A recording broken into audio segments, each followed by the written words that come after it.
From their bunkers, the Japanese monitor the approaching force.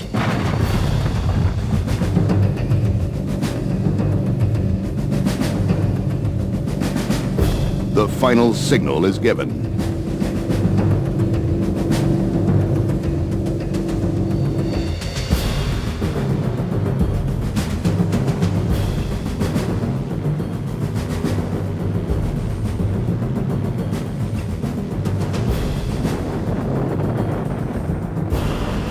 After 74 days of constant bombardment, the Marines expect a shattered island with a demoralized defense.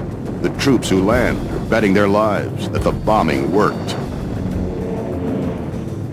The first wave hit at 8 o'clock.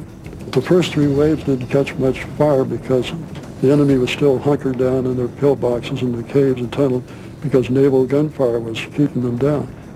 But they had to lift that naval gunfire and aerial protection, the bombing and striking, because when we get friendly forces, then you don't want to hit your own forces with a covering fire. I landed in the 11th wave, which was 2 hours after the main force. Once we hit the beach, I almost stepped on a landmine when I came off the landing craft. And unfortunately, I saw it in time and stepped around it. And that's when the enemy comes out and mans their guns and cannons and everything starts opening up. So from about the 4th wave on, is when all hell broke loose on the beach.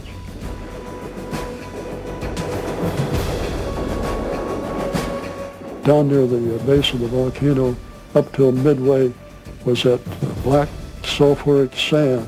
You would sink about halfway up to your knees, and then that stuck. That's why you couldn't move around too fast. Just had to slog through it. You know? In fact, you couldn't sit in your foxhole too long at a time because the sulfur would heat your buttocks up too fast. It was mainly machine gun fire following us all through mortar fire, artillery fire, running and burying your nose and face into that black sulfuric sand. Marines find out that Japanese defenses have not been diminished by 3 months of bombing.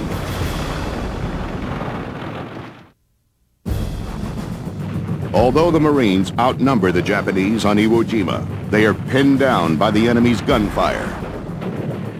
An attacking force has to be larger than the defending force. You're going to lose more men in attacking than you will defending.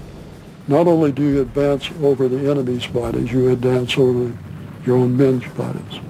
That's the only way you can do it. They were a smaller force, but they were really dug in. The tunneling and the caves gave them the protection. And with all of that bombardment, they were dug deep.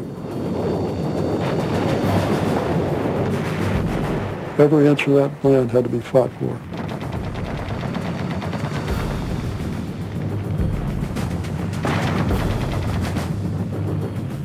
We had 20 landing craft off of our troop ship. Only one of them ever came back. All the rest were destroyed on the beach from artillery and mortar fire.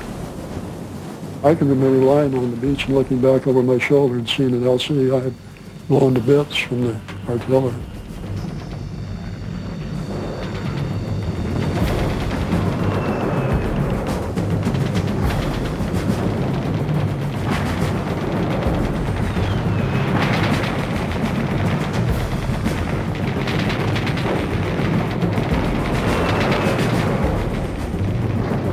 Under fire, the Marines are unable to achieve their objective of taking the volcanic cone of Iwo Jima, Mount Suribachi.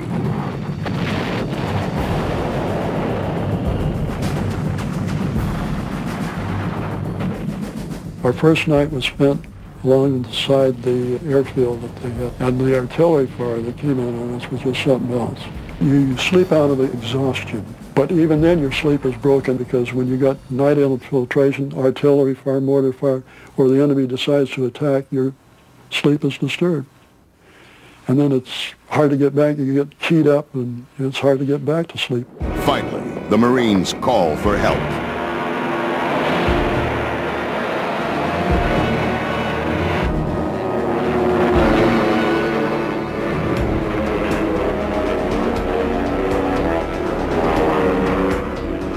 Suddenly, the sky is filled with American planes bombing Mount Suribachi. The Japanese can do nothing but wait.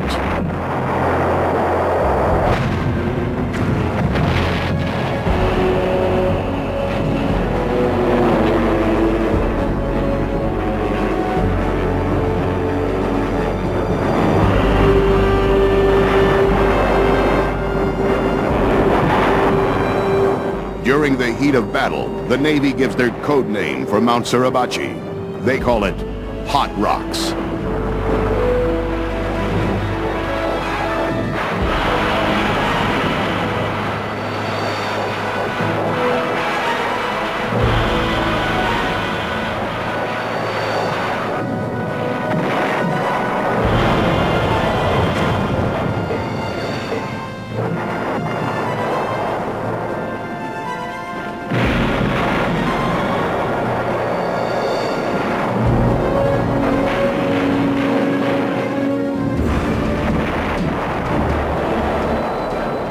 On day 2, the order comes down to take Mount Suribachi.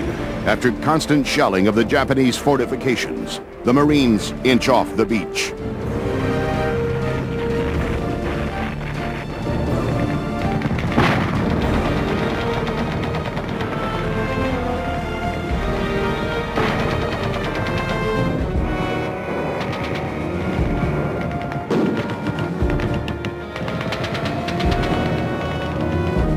After 4 days, a small contingent of U.S. Marines moves toward the summit.